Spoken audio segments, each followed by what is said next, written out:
Bueno, amigos, damos inicio a nuestro encuentro del día de hoy. Me acompaña la doctora Anabela Arminio. Recuerden que estamos celebrando 24 años de creación de la Organización Nacional de Trasplantes de Venezuela. Ya estamos grabando, así que las personas que pues, nos van a poder escuchar luego tranquilamente y podemos intercambiar ideas. Como les comentaba, hoy vamos a referirnos a los 24 años de la Organización Nacional de Trasplantes de Venezuela. De esos 24 años hicimos muchísimos logros, llegamos a muchísimos logros, tales como incrementar el número de donantes, llegamos a 4 donantes por millón de habitantes, llegamos a tener 50 coordinadores formados a nivel nacional, 14 centros de trasplante activos en el país y, bueno, una cantidad de trabajo. De esos 24 años, hace 7 nos tuvimos que reinventar. Nos tuvimos que reinventar.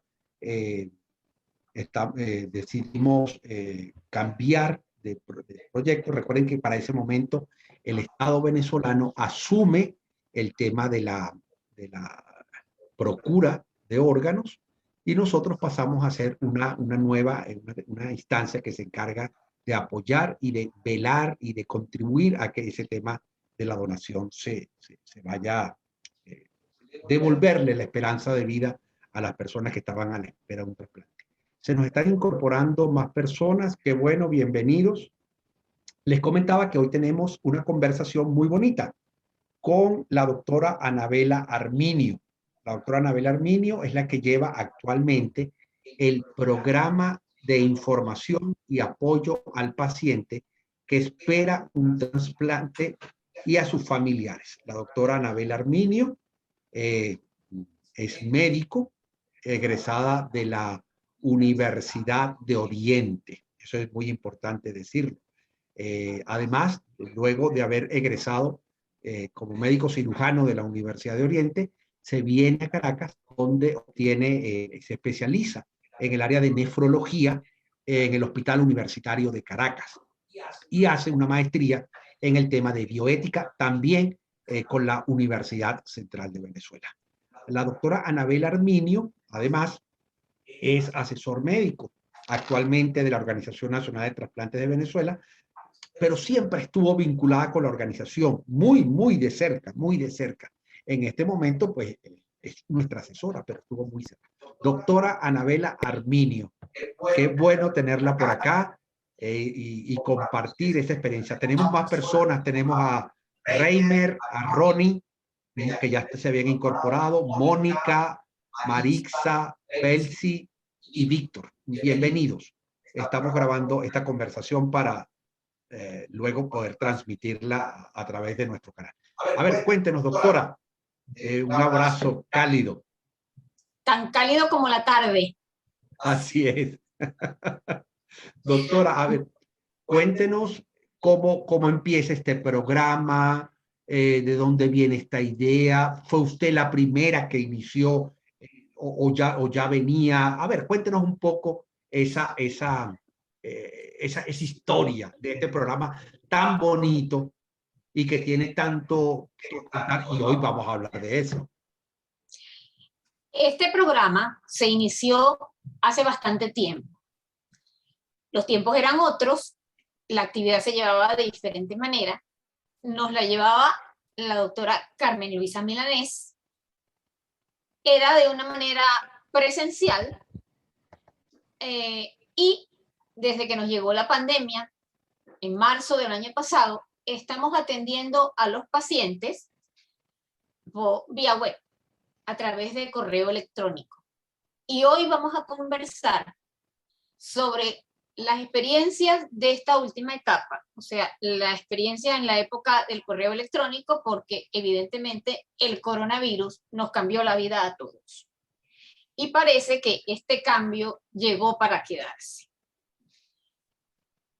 Entonces,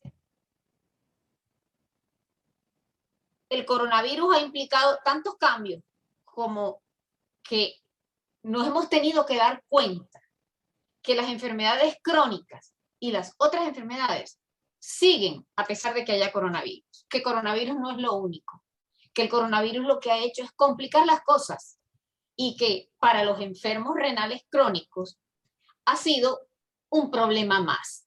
La atención del paciente se complica, acudir a los centros hospitalarios se hace más complicado. Hay que evitar las aglomeraciones, hay que evitar las salas de espera, hay que evitar los hospitales innecesariamente.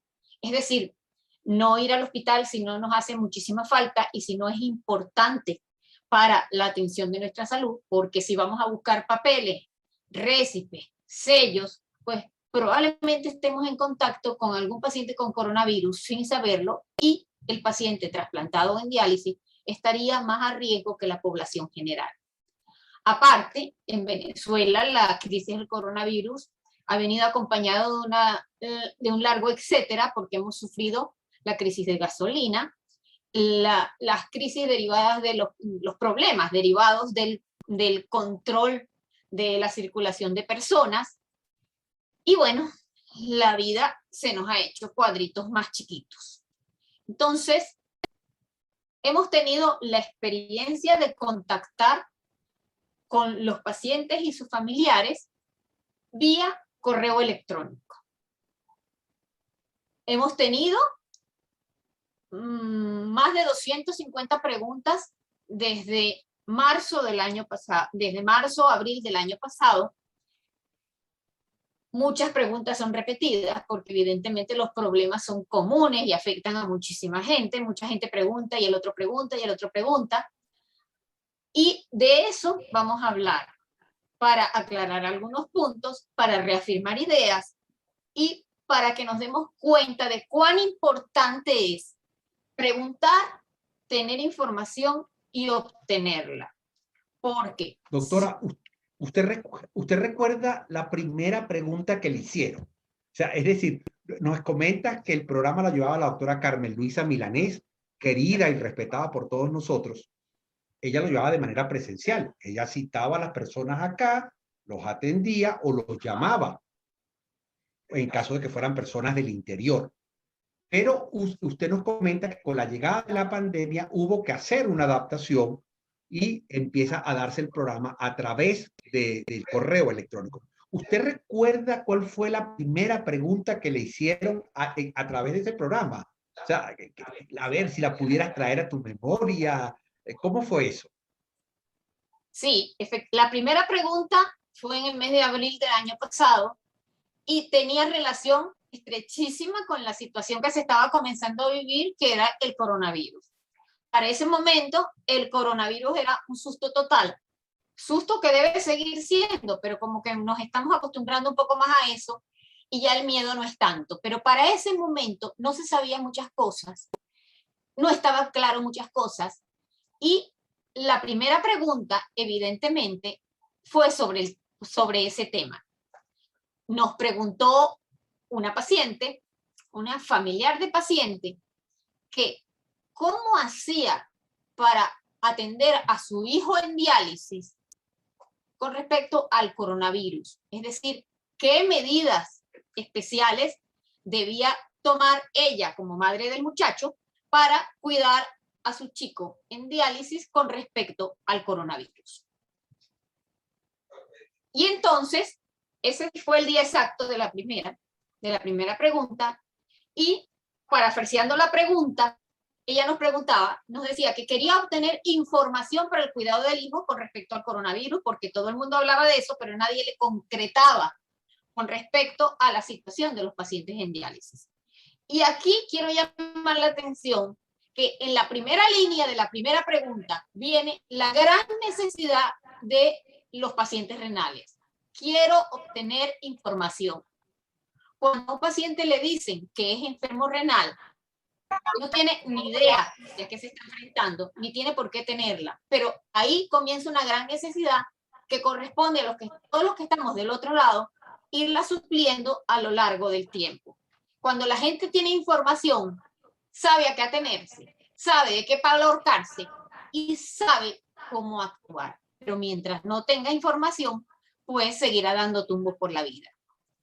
A esta persona, esta señora, yo le dije que para ese momento, y sigue siendo así, no había indicaciones especiales. Solamente había que cuidar más el uso del tapaboca, el distanciamiento social, el lavado de manos, es decir, las medidas generales. Porque los pacientes trasplantados, desde que son trasplantados, se les educa sobre estas maneras de cuidarse, de manera que lo que había que hacer era poner más empeño en eso.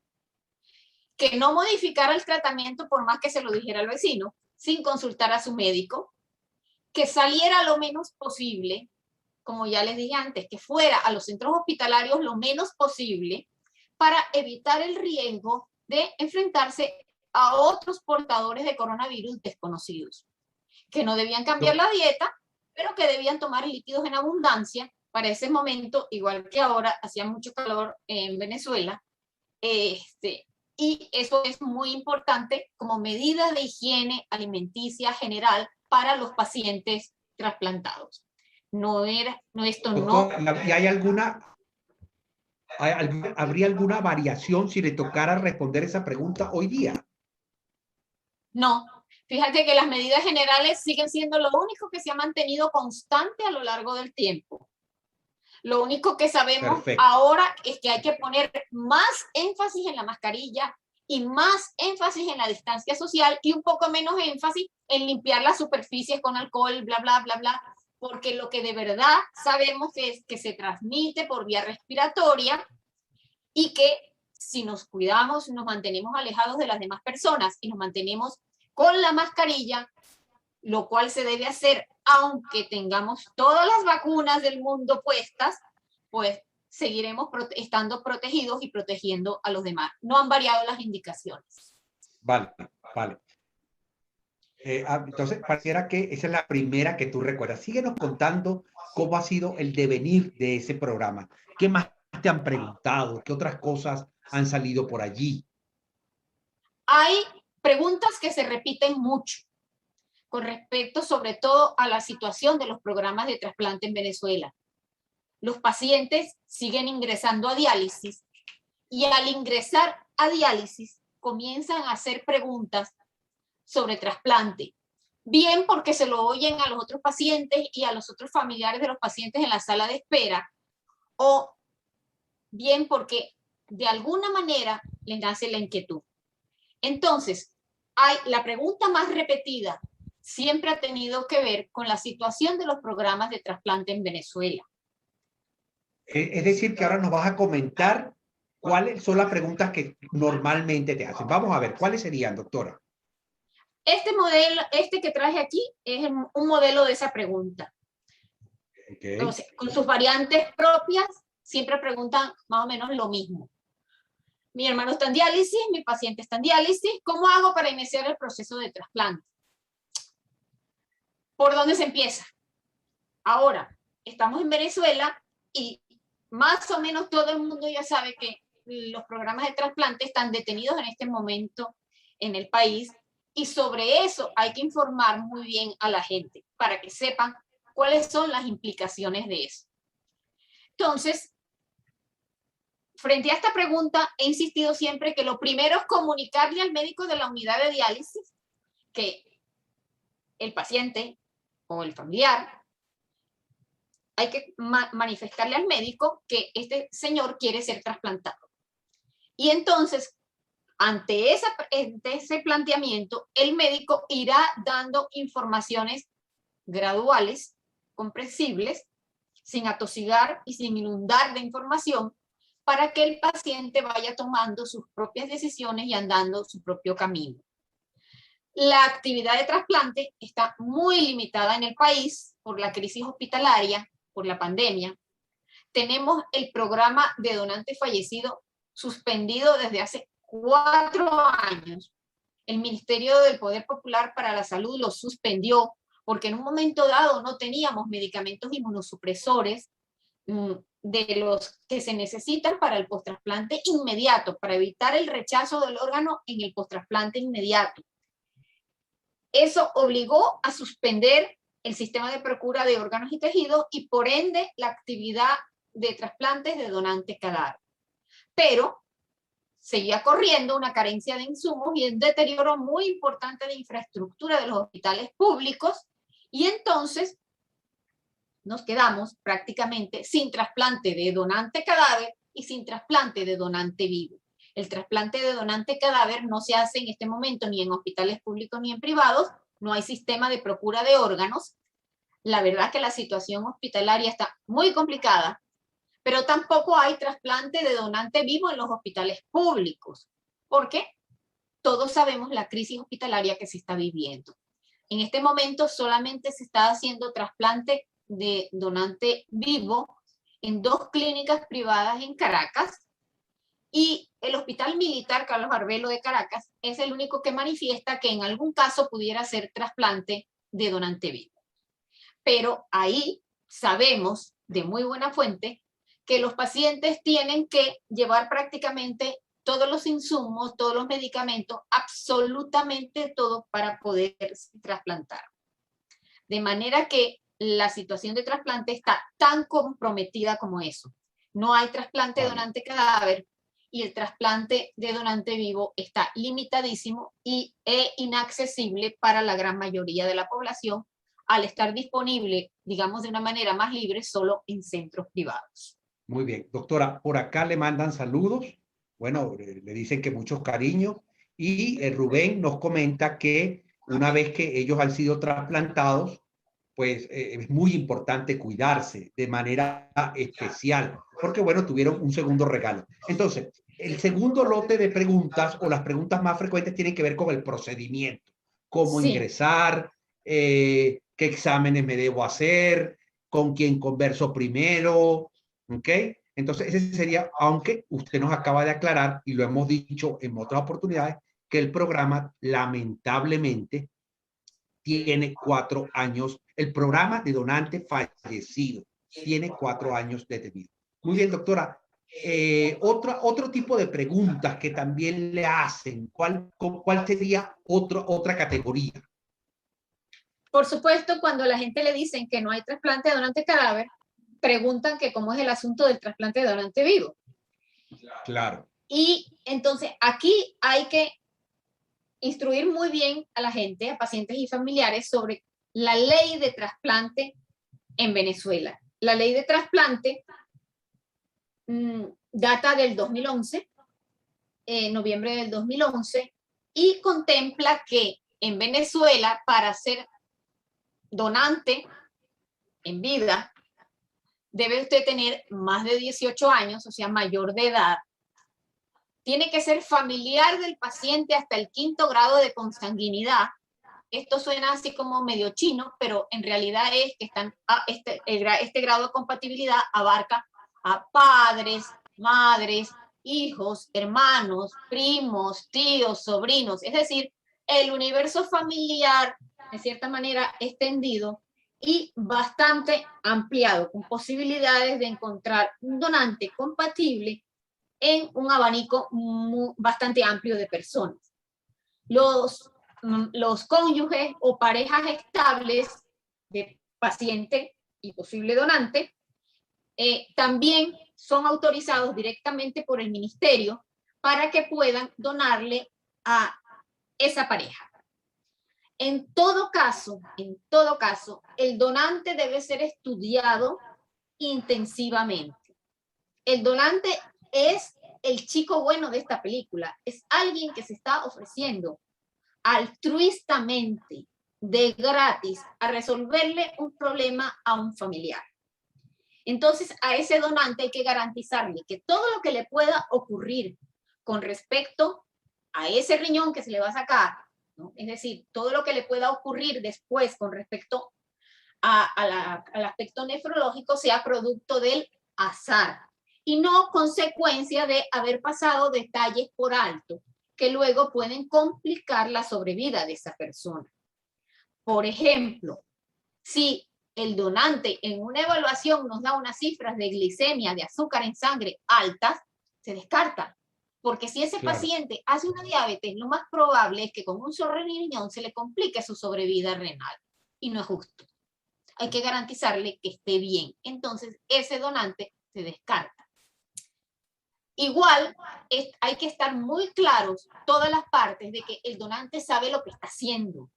que no está siendo obligado por nadie, que no está siendo chantajeado, que es libre. Esto es un ejercicio de voluntad con conocimiento de causa y totalmente libre. Doctora, por qué padres, hijos, hermanos y tíos?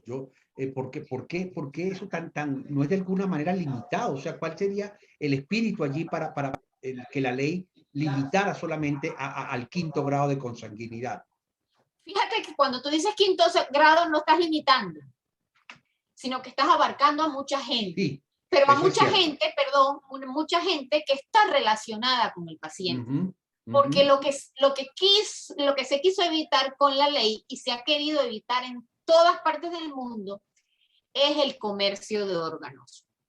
Perfecto. Es que alguien pague para que le pongan un riñón de otra persona. Y entonces, y de eso no te hacen preguntas, o si hay por ahí alguna pregunta, ¿verdad? No, sí, como no. Y hay mucha gente que usted le explica esto que dice la ley, y entonces, nada, ellos insisten que para adelante, que ellos van a comprar el riñón.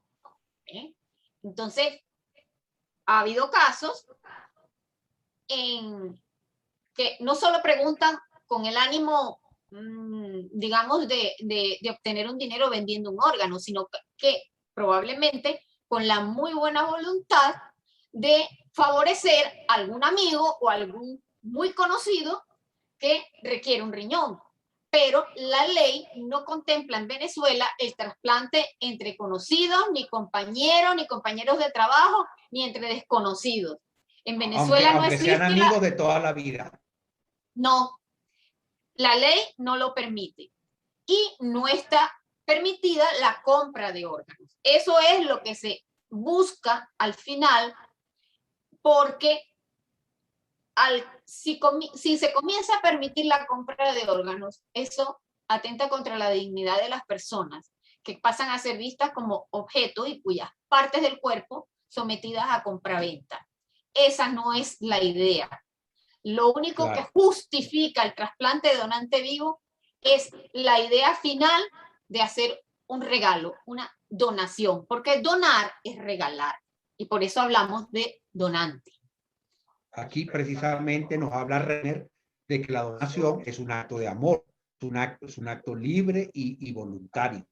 Rubén, pues bueno, Rubén acaba de cumplir 2 añitos, doctora, de trasplantado. Agradece a su hermana, que fue la persona que le donó un órgano. Precisamente cae en el momento que usted nos estaba explicando, que es precisamente cuando se detiene el programa del donante fallecido, ingresa el programa, se mantiene el programa de donante vivo, y aquí es donde nos cuenta Rubén Gutiérrez que bueno, que logró ese maravilloso regalo.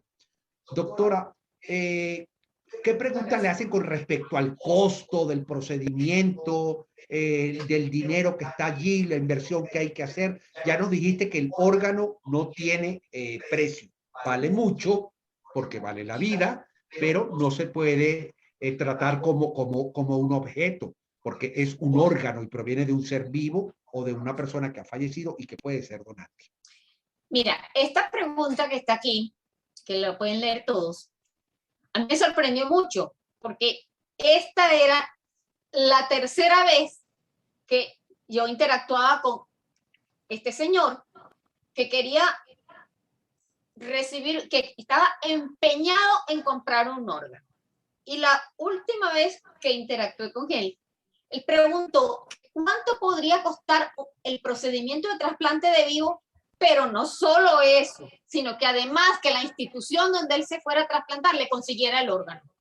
O sea, sí, esto era lo que él quería. Es decir, yo voy a un kit completo. Exactamente, el kit completo. Yo ni siquiera llevo a mi donante de la mano, sino que por favor me lo traigan ya, listo. Bueno, o sea, entonces yo le dije que no había ninguna institución donde pudiera conseguir un órgano. Los órganos no se consiguen, que no está permitida la donación entre amigos, conocidos o extraños, porque él quería que cualquiera le consiguiera un órgano, y no está permitido el pago por el órgano, por todo lo que ya les comenté, de mantener la dignidad humana y mantenerlos alejados del tráfico de órganos, que es una peste. Doctora, y la frontera entre ese gesto de amor y la posibilidad de encontrar lucro allí es a veces muy difícil cuando es por eso es que la ley nos dice que tienen que ser familiares. Eso puede ser muy difuso, tan difuso como quieran hacerlo las personas y tan difuso como que no se quiera enterar el que se debe enterar. Es correcto. Echa la ley, echa la trampa. Pero, mire, aquí se han encontrado casos donde se han inventado partidas de nacimiento y usted se da cuenta, porque en las partidas de nacimiento que son escritas de manera corrida, aparecen espacios grandes porque ahí pusieron el típex y no llenaron con... Bueno, amigos, para cerrar nuestra conversación tan rica, haciéndole un paréntesis a las personas que no tienen nada que hacer o se dedican a eso, fue una conversación muy interesante y quedó una pregunta en el aire, doctora. Después de todo este tiempo, ¿qué aprendizaje se lleva Anabela Arminio como médico y como persona? Después que tú te logras parar y dices, wow, ¿qué puedes tú ver, aprender de este programa? ¿Qué nos pudieras decir con respecto a esta pregunta tan interesante para cerrar y que la vamos a compartir con nuestra audiencia, por supuesto? Antes de esa pregunta, Jorge, había otra pregunta, que era el caso más complicado, que no fue de los que habíamos hablado. Ah, caramba, había otro. Sí, había el caso que ese sí me movió mucho, porque era un muchacho que decía que él estaba cansado de vivir en esta situación país, que todos sus proyectos se le habían ido por el basurero y que él quería terminar su vida. Y que para terminar su vida no se le ocurría más que donar sus 2 riñones y así morirse. Yeah. Entonces, o sea, no le respondí inmediatamente. Lo pensé, le respondí que evidentemente estaba en una situación de depresión profunda y que había muchas cosas que hacer y que se le podía ayudar, pero que no tomara decisiones en esas circunstancias. Bueno, total que después de pensar cómo ayudar al muchacho, del cual solo tenía un correo electrónico, Caramba. lo que se me ocurrió fue comunicarme con un nefrólogo amigo del sitio de donde era el muchacho.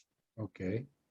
Después que le echo el cuento, me dice, mire doctora, yo conozco a una psiquiatra que resuelve eso ya, porque es muy buena. Le digo, lo único que tengo es un correo electrónico. Ese te voy a pasar lo que él escribió para que veas. Lo paso, me dice, evidentemente está muy deprimido. Vamos a tratar de ayudar. Entonces yo le voy a escribir y voy a hablar con mi amiga la psiquiatra para ayudar. Efectivamente, el enlace se dio. El muchacho fue visto por la psiquiatra y el muchacho me escribió varios días después con una sola palabra, que fue la que más me llegó al alma, que era lo único que yo quería de él. Y me dijo, gracias. Qué bonito. Qué bonito. Ese fue el caso que más me tocó. ¿Okay? Ahora, fíjate que sí se conecta con la pregunta que viene. El aprendizaje que tiene, los que enseñamos también aprendemos. La gente cree que los que enseñamos no aprendemos, nos toca aprender de todo eso. Qué bonito que una historia tan complicada se haya desenlazado de esa manera, ayudar a otro, Sí. poder contribuir con otro. O sea, yo he aprendido de todo esto que la comunicación y la información son necesidades básicas. Así es. O sea, si moral y luces son nuestras primeras necesidades, comunicarnos e informar son prebásicos. Sí, sí, señor. Y que si no se sabe no se actúa adecuadamente. Aquí hay mucha gente dando palos de ciego y mucha gente disparando perdigones porque no sabe, evidentemente, cómo atinar los tiros. Que era lo que nos decía esta persona, que aunque nosotros procuramos hablar tanto del tema, no llegamos, nos falta todavía muchísima información sobre el tema Claro, de la pero evaluación. a esta persona también hay que decirle que una de las cosas más complicadas que hay es cómo trabajar cuando no puedes trabajar. Es decir, ¿qué información dar cuando no hay programas de trasplante? Es correcto. Sí, Entonces, no hay que decir, por no hay que decirlo de decir alguna manera. prácticamente. Entonces, Doctora, antes era relativamente fácil decir, mira, ándate al hospital, búscame fulano a mengano y después sigue. claro. Pero ahora no hay hospitales donde ir. Y Ok, entonces la cosa está tan limitada a tener dinero y a poder ir a un par de clínicas. es correcto. Esa Doctora, es ahora, la situación trágica que estamos sí, viviendo. sí, definitivamente. Ahora le pregunto a Anabela Arminio, la doctora, Anabela Arminio, la persona. ¿Qué se lleva en su alma? ¿Qué se lleva en su haber? Yo siempre le pregunto a mis estudiantes, ¿qué te llevas en esa maleta de vida? De este programa que ya lleva año y medio en esta nueva modalidad, ¿qué se lleva Anabela Arminio? Anabela Arminio, médico, Anabela Arminio, persona. Lo primero, que no hay preguntas tontas, Es correcto. ¿ok? Aunque te canses de repetir la misma respuesta. Cada uno necesita una respuesta. Y lo otro es que hay que salir de la caja, como dicen. Hay que salir y dar un paso más, porque muchas veces lo que el paciente quiere no es lo que está expresando, sino que hay que saber leer entre líneas Eso. para dar una respuesta que sea más precisa para ese paciente. Y eso quiere decir que inclusive la persona que está preguntando a veces no sabe qué es lo que está preguntando. Hay que leer entre líneas para Sí, comprender. y así como hay es más de cierto. uno que dan ganas de despuesarlo porque son tercos y quieren seguir burlando la ley porque creen que de esa manera van a lograr sus objetivos, hay otros que no saben qué es lo que quieren. Es correcto. Entonces hay que tener mucha mano izquierda y derecha y sobre todo muchos ojos para leer entre líneas. Doctora, bueno, le va a tocar despedirse por esta modalidad que la vamos a transmitir. Bueno, espero que para la próxima vez no tengamos hackers. Pues sí. Vamos a ver cómo lo hacemos, pero es importante esta actividad porque así vamos replicando información que llegue a todos los sitios, y que si en este momento no se puede dar más información es porque no hay más nada que hacer. Ok, bueno, doctora, muchísimas gracias. Gracias por ese trabajo tan hermoso que está haciendo en este programa de información al paciente crónico y cómo ha ido creciendo y hemos ido aprendiendo. Amigos, por favor, recuerden seguirnos a través de nuestras redes sociales. Por allí les estaremos informando los canales para nuestras próximas actividades.